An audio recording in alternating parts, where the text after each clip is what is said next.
Live from downtown Detroit, home of WDIV and Click on Detroit, Local 4 News at 5 starts now. Looking ahead to the November election, Michigan Secretary of State says something needs to happen in order to make sure that your voice is heard and that your vote is counted. This could be critical. She's talking about it tonight on Local 4. The temperatures, the sunshine, the humidity, all working in our favor, which means it probably won't be very soon. We'll see how much longer it holds on.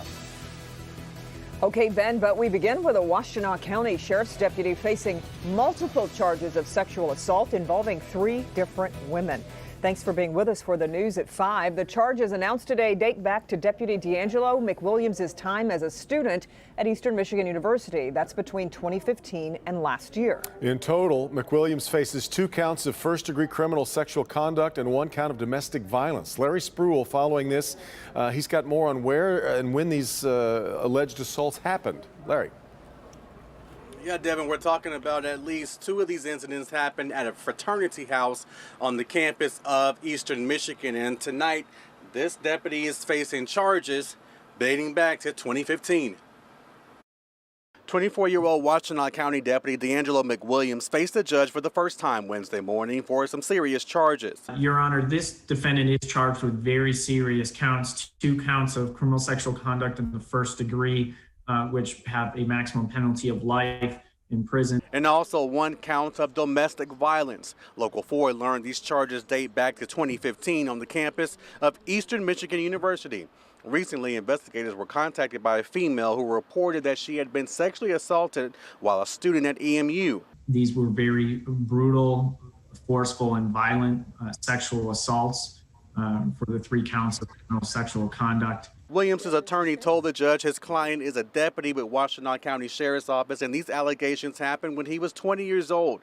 His attorney also stated Williams cooperated with a Title IX investigation and is still cooperating with the current investigation, but also said one of the allegations was with his girlfriend. The other 2 happened at a frat house on 1 occasion, and he had no contact with the victim since then. Any complaint, this isn't just 1 victim, but we have 3 separate victims that were assaulted by this defendant. I reached out to Washtenaw County Sheriff's Office. They said they cannot comment on active criminal investigations, but Williams is now on administrative leave without pay. And he was issued a $50,000 bond, 10% in cash. He cannot have any contact with the victims or anybody in this case. And he also cannot have possession of a weapon or firearm. We're live tonight. Larry Spruill, Local 4. Larry, as you mentioned, these claims go back to things that happened on campus. So what does EMU have to say about it all? Yeah, Devin, and so I reached out to EMU about these allegations that they claim to happen on the campus. I have not heard back from them just yet. Yeah. Devin? All right, Larry. State of Michigan is reporting 657 new cases of coronavirus in the past 24 hours. That's 7 fewer than yesterday. Along with that, there are 2 more Michiganders who have died from the virus. A quick note on testing. State officials say on average, 28,000 people are getting tested per day, and of that, just 3.4% of those tests are coming back positive.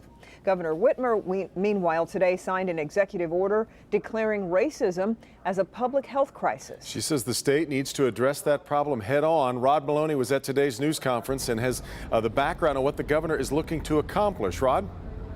Well, Devin, you know, repeatedly over the last several press conferences the governor's held, she has talked about how COVID-19 has exposed racism in the state of Michigan. And so she has decided to start a new government panel that will help her manage how Black Michiganders are treated. This pandemic has confirmed and highlighted the deadly nature of these pre-existing inequities caused by systemic racism. The governor's solution? She's now creating the Black Leadership Advisory Council of Michigan. Its job, find policy and pathways to opportunity for Black Michiganders. COVID-19 is more than 4 times as likely to take the life of a Black Michigander than a white one. And this reflects long-standing, deep societal, economic, and environmental disparities. The governor looked back on her order requiring state employees, including herself, to undergo implicit bias training, saying Michiganders need to come to terms with their upbringings. This is not alleging that people are racist. It's recognizing that everyone has biases from where we grew up or how we were raised. It's just a fact, and that's why we've got to acknowledge it and seek to address it. She believes this is the way to build a more just and equitable state. We have a lot of work to do to eradicate the systemic racism that Black Americans have faced for generations. And it's going to take time. But the most important thing we can do during this time is work closely with leaders across the state in every community to find the root cause of problems and work to eradicate them. Now, the governor is soliciting membership on this government panel, and she's going to be putting applications up online. We'll link to it on clickondetroit.com. Back to you. So, Rod, the governor also talked about schools and the situation for the fall today. Yeah, we got a better picture of what it's going to take to actually get the schools open the way many people would like to see them open. Coming up at Local 4 News at 6, we'll give you the specifics on what she's talking about. You got it. All right, Rod, we'll see you at 6 o'clock. Well, today, rescue workers turn their attention to the desperate search for survivors in Beirut. And that comes as they are still struggling to treat thousands of people who were wounded in an enormous explosion. The Lebanese prime minister said it was a chemical explosion, suggesting an act of negligence, not terrorism nor malice. More than 2,700 tons of ammonium nitrate was stored at the port without proper precautions, and it had been there apparently for 6 years. A United Nations spokeswoman says the organization is deeply concerned for the Lebanese people. It's an economic crisis, a financial crisis, a political crisis, a health crisis, and now this horrible explosion. So there are many layers to what's happening in Lebanon that is constantly testing the ability of the Lebanese and the refugees who live in Lebanon to be resilient. It will surprise absolutely no one if it goes higher, but right now the Lebanese Red Cross said more than 100 people have been killed in that blast. Well, we had a wet weekend and kind of a soggy start to the week, but it looks like we're hitting that perfect stretch of weather we've kind of been waiting for. Let's get over to Ben now, and we're done with the rain for a while, right? Yes, Kim and Devin, we are going to see a very dry pattern here all the way into the weekend. And when you see this shade of canary yellow on the temperature map at this time of year, we're doing pretty good for afternoon temperatures. 70s, in fact, low to mid 70s out there. Do have a 69 there in Sandusky, and that is the coolest temperature that we've got on the board. And some of those are actually warmer than the numbers that we were looking at yesterday. Impacts over the next 4 days, at least through Saturday, very low impacts. Just generally clouds mixing it up with sunshine. We finally get more showers and thunderstorms back in the forecast on Sunday. Coming up, we'll talk about how much rain we're expecting and when we'll finally see an end to this next wet pattern, because it is going to last more than a day. All that coming up in a few minutes, guys. Okay, Ben. Well, we were told it was going to be a long night waiting for results to come in from yesterday's Michigan primary, and it sure was. In fact, still a lot of results still coming in. We do have several of the major races that have now been made official. In the hotly contested Democratic primary for Oakland County Executive, the incumbent Dave Coulter got the win over Andy Meisner. And in Macomb County, Lisa McClain beat out Shane Hernandez on the GOP side of the race for the seat being vacated by Representative Paul Mitchell. Democratic primary for the 13th District, Congresswoman Rashida Tlaib beat back a challenge from Detroit City Council President Brenda Jones in that primary.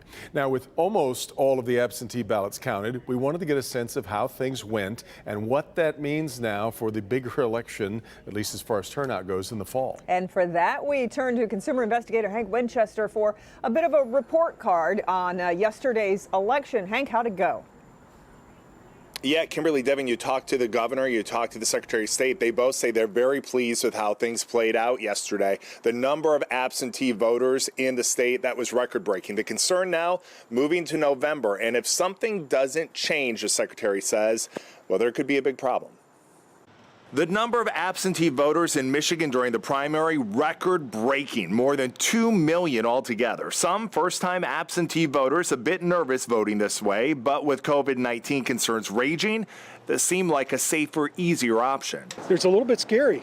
In Michigan right now, clerks are not allowed to start opening those absentee ballots until Election Day, and pollster Richard Zuba says that could be a huge problem come November. This becomes a real problem if we're sitting here counting absentees for days. All those ballots having to be sorted, opened, and counted on Election Day could cause Michigan's results to be delayed once again in this upcoming presidential election. Michigan is going to be pivotal in this race, and if we can't count our votes in a timely manner because, local clerks just aren't allowed to, then that really is going to raise a lot of questions. The Secretary of State is pushing Lansing to act, make changes so clerks can count as they receive the ballots. So far, almost 20 other states allow this to happen, but not Michigan. Think back to 2016, Michigan numbers came in late, and the number of absentee voters at that time wasn't necessarily overwhelming. With more than 2 million voting absentee in August, expect that number to be huge in November. I'm very hopeful that our legislators will support our clerks and our office who've been calling for simply more time